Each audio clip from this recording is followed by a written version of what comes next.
আমি চিৎকার করে কাঁদিতে চাহিয়া করিতে পারিনি চিৎকার। বুকের ব্যথা বুকে চাপায়ে নিজেকে দিয়েছি ধিক্কার। কতটুকু অশ্রু গড়ালে হৃদয় জলে সিক্ত,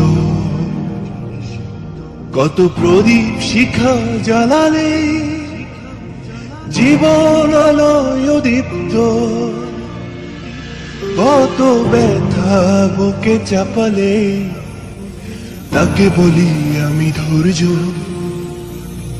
নির্মমতা কত দূর হলে জাতি হবে নির্লজ্জ। আমি চিৎকার করে কাঁদিতে চাহিয়া করিতে পারিনি চিৎকার। বুকের ব্যথা বুকে চাপায়ে নিজেকে দিয়েছি ধিক্কার।